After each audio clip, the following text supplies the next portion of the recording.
This is Inspiring Courageous Faith with Dennis Rainey. Katie Davis was a teenager in Tennessee when she decided to do something radical. She moved to Uganda to work in the mission field for a year. She thought it would only be a year, but God had other plans. In her words, Jesus wrecked my life. I believe he redirected her life.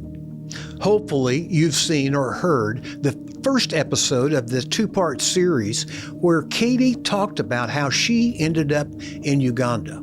It's an amazing story about following a call of God as a teenager, and it's a call to parents to allow your children to follow that call when he summons them forward in faith. In this episode, Katie's going to share how she became a mom to 13 girls. Did you hear me? 13 girls in Uganda. Here's part 2 of the interview that Bob Lapine and I did with Katie for Family Life Today. Fasten your seatbelts. This is a great story. I want to ask you to read the first 2 paragraphs of your book, because I think this kind of sets apart how your life is making a difference in the lives of a lot of children. Okay. I never meant to be a mother. I mean, I guess I did. Not right now, though. Not before I was married. Not when I was 19. Not to so many little people. Thankfully, God's plans do not seem to be much affected by my own. I never meant to live in Uganda, a dot on the map in East Africa, on the opposite side of the planet from my family and all that is comfortable and familiar. Thankfully, God's plans also happen to be much better than my own. You see, Jesus wrecked my life. Yeah, he really wrecked it. He called you to give up an easygoing life as a teenager in Nashville, Tennessee. Wrecked your parents' lives, like Bob was talking about, with his daughter going overseas, and you went there for 1 year. Well, you ended up staying, and you encountered a number of little girls, but there was one who really grabbed your heart. It was the first little girl that you decided to adopt. Explain the story, because this is really an interesting story, how you came about meeting her. It really came about through her sister. Yeah. So I was living at the orphanage, had been working there for a while, had been teaching there for a while, and had also started to see a lot of the children in my class would come to school a little bit and then would not come to school for a while. So I started asking, why are these children in and out of school all the time? And the pastor who ran the school said, well, they can't always pay for their school fees. And I thought, oh my goodness, that's terrible. I didn't know that the school was so expensive, and it's not expensive by our standard at all. And I also recognized during my time there that a lot of the children who were living in the orphanage had living family members who would come and visit, who would see them, who seemed to love and care about them. But yet the children lived in this institution, and they lived there so that they could go to school and so that they could get their medical care and the food that they needed and things like that. And so I and my translator had started a small outreach just with 10 people to try to keep a couple of these children going to school but not living in the orphanage. We were paying for them to go to school, but they were staying with their families. And so I had met Agnes and Mary and Scovia because they were children that were on our list of maybe these children would be eligible to stay living with their grandmother. Their grandmother really didn't know what to do with them, was thinking about putting them in the orphanage. Several weeks later, Oliver called me and said, oh my goodness, we have to go visit this little girl. There's been a storm. Her grandmother's house has collapsed on her. She's in the hospital. We've got to go visit her in the hospital. So we went to visit Agnes, and she had been smashed under this brick wall in the storm. The houses are just made of these mud bricks, and she's just laying there, tiny, in this hospital bed. And her collarbone was broken. And when we went to the hospital, they said, well, we can't treat her. And I said, well, why? Why can't you treat her? Why is she just laying in this bed? And they said, well, there's no one here to pay for her medical treatment. And so unless you can pay for your medical treatment, you can't get any. So she just is here taking up space. And I said, oh, I'll pay for her medical treatment. It's the grand total of like $30 or $40, which for her extended family members, that $30, $40 would have just wiped out their money for the year, really. I said, well, I'll tell them I'll pay, like whatever it is, do what they need to do. And so it started with just paying for Agnes's medical treatment. And Oliver said, well, she has 2 sisters. And I said, well, Oliver, you have to go get them. I had started renting a little house outside of the orphanage because in order to have this outreach registered as a ministry, we needed an office space. So I had this little teeny house that we were renting. And I said, they can spend the night at my house. Their grandmother was very, very ill and actually ended up passing away a couple months later. And she said, yeah, that would be great if they could spend the night at your house while we figure out what's going to happen. So they spent the night with me, and we would go and visit Agnes in the hospital all the time and make sure she was okay. And then Agnes was discharged from the hospital, and we said, well, now where do they go? She couldn't really walk. She had just all this bruising, and it was very difficult for her to walk, and her collarbone was broken. So she was just really needed to lay in bed all the time. And I said, well, of course, she can come and stay with us while we figure out what we're going to do with these little girls. And really kind of felt like the Lord starting to impress upon me, this is your family. And I remember one morning I was just praying through this. God, where do they go? Their grandmother is so sick, and I don't really know if they're going to be able to move back in with her, and there aren't other relatives that will take care of them. And Scovia, who was 5 at the time, walked into my room and she said, Mommy, can I call you Mommy? And I remember I had just been praying, Lord, would you show me what to do, right? And he said, sure, I will show you. So Scovia came in and she did. She called me Mommy. And I remember just in my heart, just knowing, well, that was the answer to that. Okay, wait, I got to know about the phone conversation you had with your mom and dad when you said, guess what happened when I was praying this morning?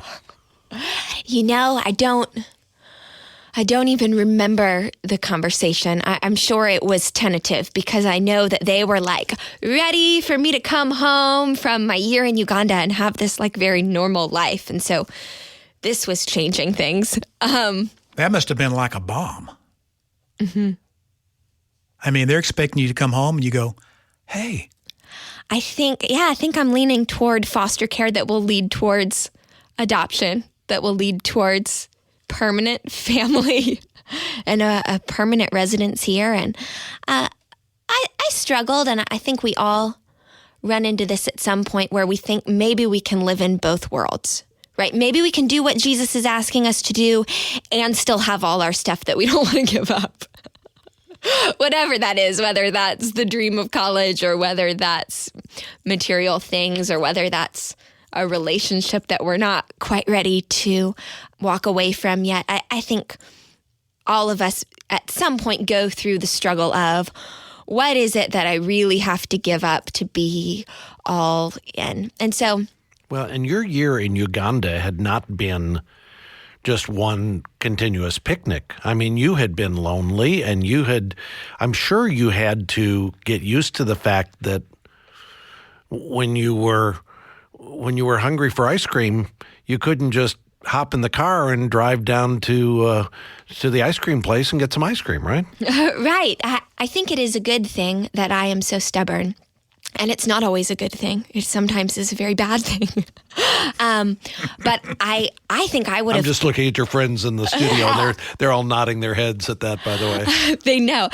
I think I would have come home, but I didn't want to hear the people who said, I told you so, little rich white girl from Brentwood. Your stubbornness kept you from going back. Oh, yeah. I wasn't going to come back here and hear people say, I knew that you couldn't live in Africa. And so there were days when I was so lonely. I mean, I lived in a room that was not a whole lot bigger than this table that we're sitting at. My bed was a single bed, so think of the size of a single bed. And in order to shut the door to my room, I had to have my feet on my bed. If my feet were on the side of the bed, there wasn't room for the door to shut. So the room was not much bigger than my bed. And that was very different from the lifestyle that I was accustomed to. And there were times, I mean, I loved it. I loved it. And my heart was there, but it was also very different. You said you slept under a mosquito net, but that didn't keep the lizards and the ants out of your bed. And you had a rat, you said that was the size of a kitten? Oh, yeah, a big rat. Where did he live? Well, he lived in the bathroom, so I just got in the habit of not going to the bathroom at night.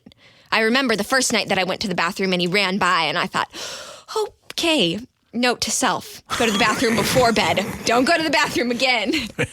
Okay, I think you must be really, really stubborn because just what you're describing here, I can see somebody going, I'm glad I came and spent my year here and did the work and invested, and a part of my heart will always be here, but I'm ready for a little Nashville comfort. I'm ready for a soft bed and no rats and ice cream when I want it.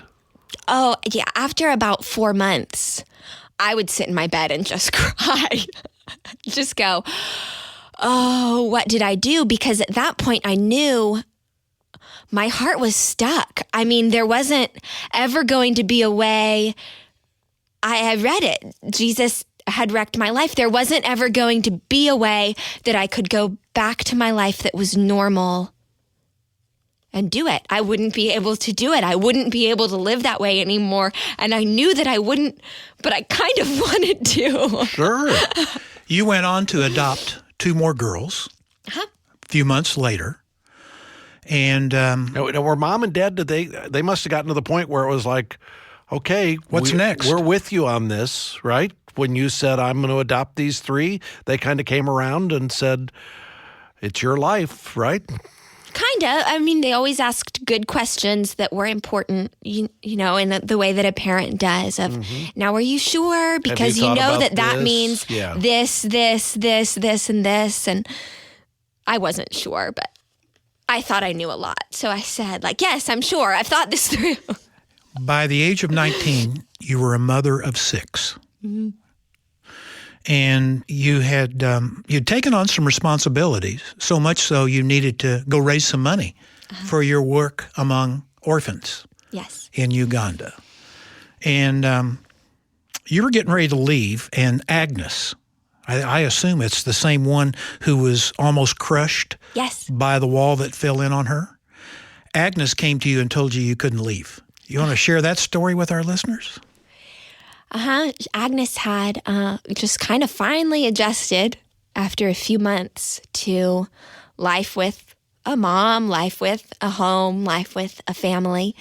And as I shared a little bit earlier, I had started what started as a very small ministry. I just said, these kids shouldn't have to live at the orphanage if they have family members who want to take care of them. We have to figure out a way that we can pay for their schooling and pay for their food and pay for their medical care, and they can live with their biological family, whether that's a mom or a dad or an aunt or an uncle or a grandparent. And so I had called home to my parents and said, hey, can I have, a couple $100? We'll send these kids to school. And we've got great friends and neighbors and community around us where I grew up in Brentwood, who also said, we'll give you some money if that can help pay for some children to go to school. And so we had grown from 10 children who were being what we called sponsored to stay in their families, to we had about 40 now, and then 40 turned into about 100. And so we had 100 children who were signed up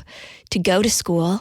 And we got through the first term of school okay. And then it was about time for second term. And it was like, oh, we don't quite have enough money to send these children back for second term. And we need to do that. We've committed to saying, you get to go to school and stay with your family. Your family does not have to give you up or put you in an institution so that you can have these basic needs met. And so I knew I had to go back to the States and do some fundraising. And Agnes just begged and pleaded, no, you can't go, you can't go, you can't go, you can't go. I must have said something like, well, sweetie, someone has to raise some money so that we can continue to eat. I'm sure that was my comment to her. And so she ran outside and she got some grass and she said, well, I will eat grass and you do not go.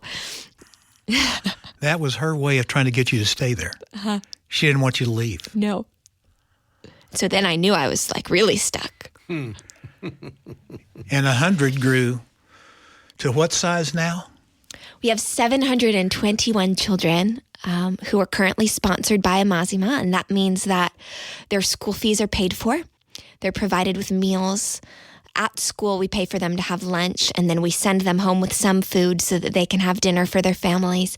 They're provided with any medical care that they need.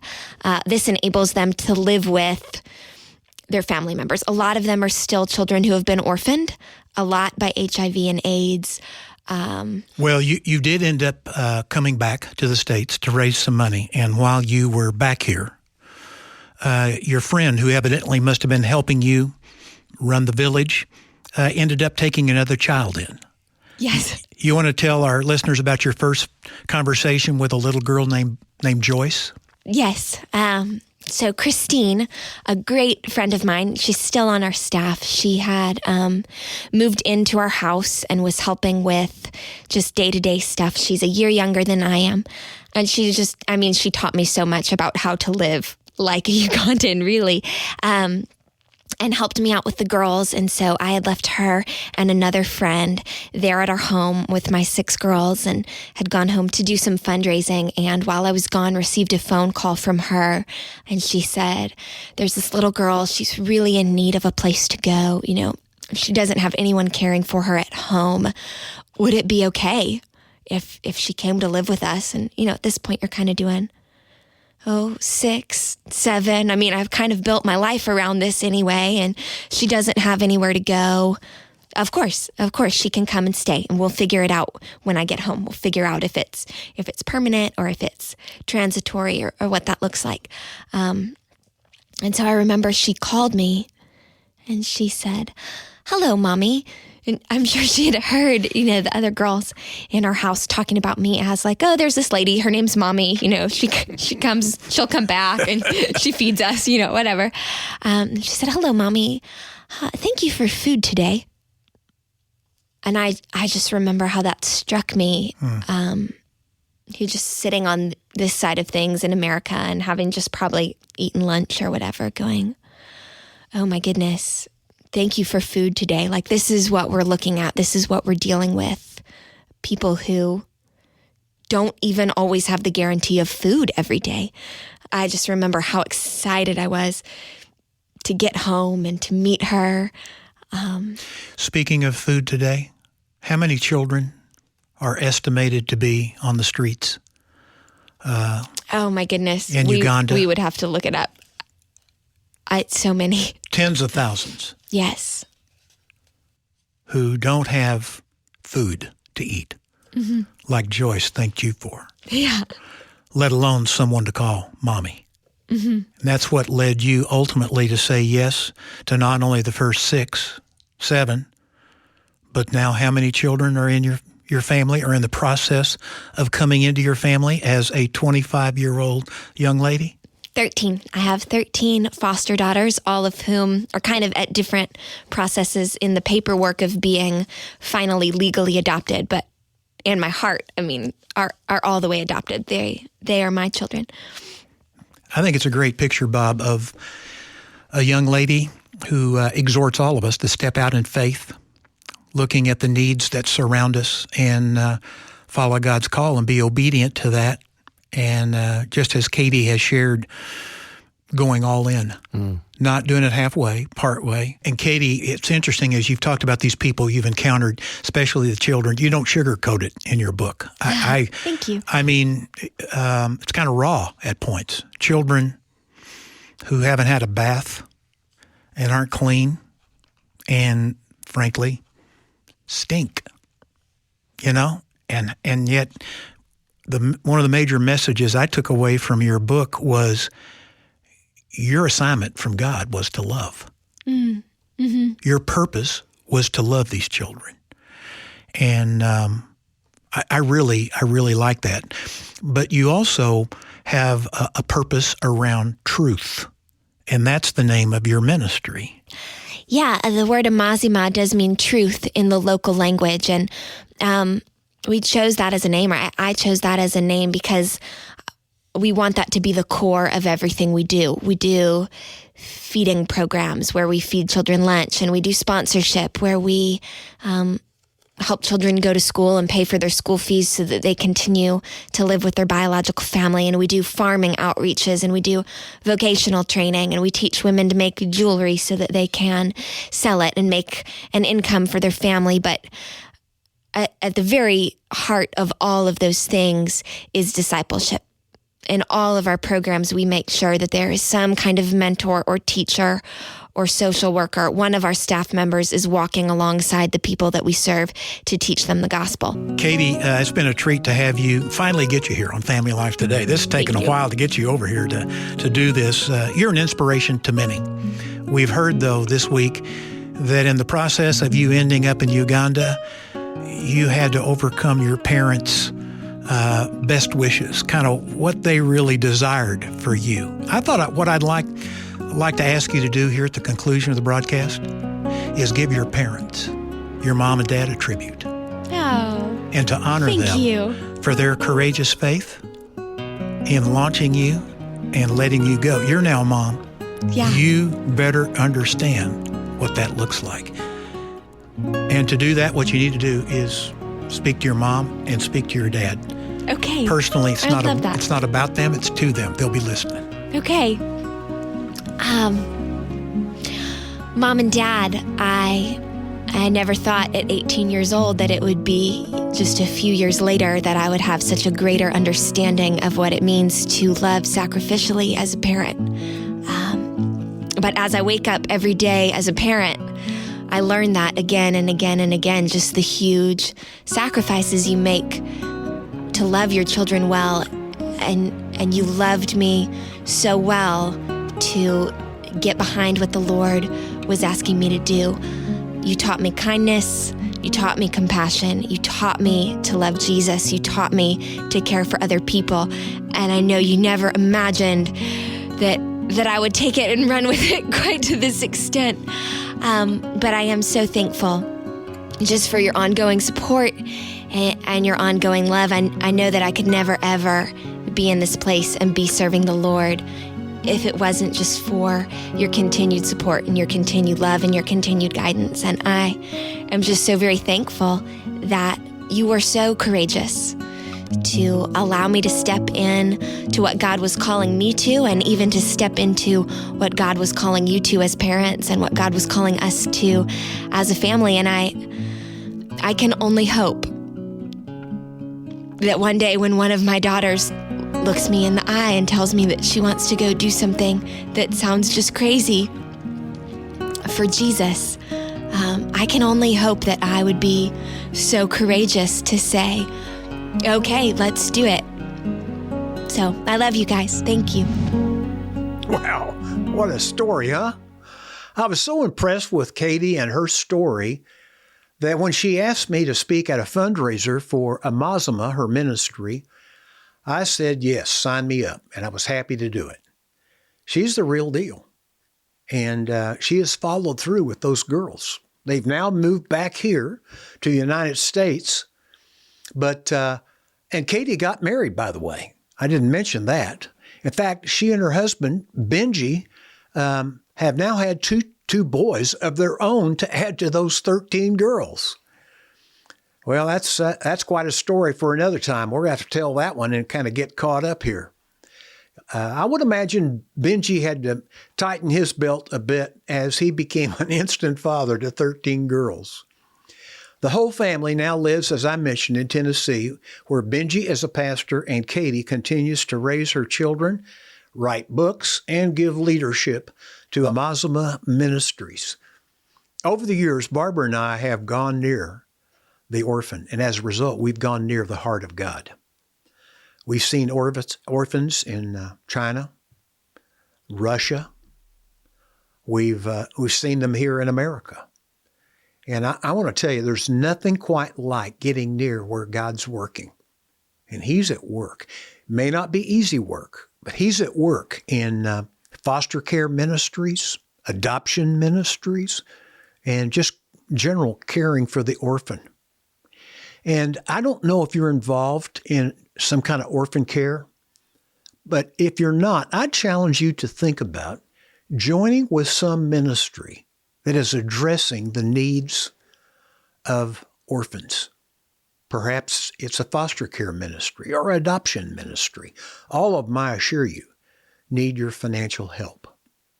It's a great way to go near the heart of God and to, frankly, experience Him in some fresh ways, because the orphan needs a special love, the love of God, as few ever experience it.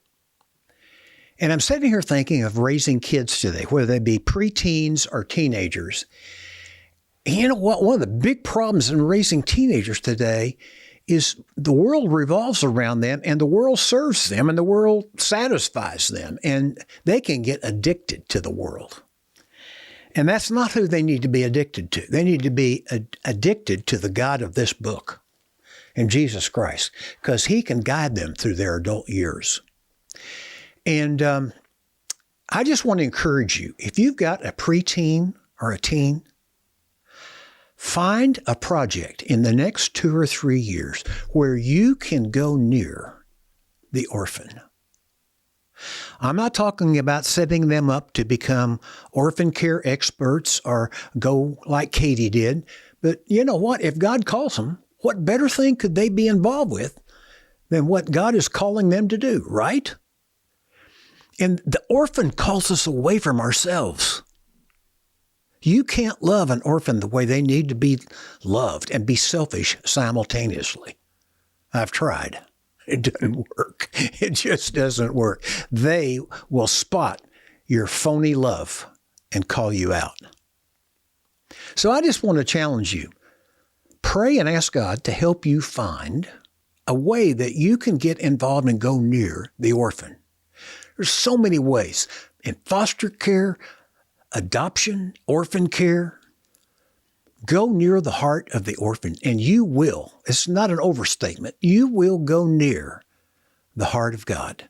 You don't have to travel internationally to do it, although there's a story that I'm going to have Barbara tell when we can get her in on Inspiring Courageous Faith and have her tell a story of how she visited a nursery, a dark nursery in China. No lights on there. Dozens of babies. No one to pick them up and hold them. And she said, God called me to just hold one of them. You got to hear the rest of that story. It's a God story that continues on to this day. Go near the heart of God. Go near the orphan. I appreciate you watching this episode of Inspiring Courageous Faith. If you haven't signed up to subscribe, we got a goal of hitting 25,000 in the coming months. Help us get to 25,000. You can be a difference maker by encouraging others to hear some stories of amazing faith. God bless you, and may God show up in your life today and encourage you as you exhibit courageous faith. God bless. Go to therainies.org/podcast for more inspiring courageous faith content.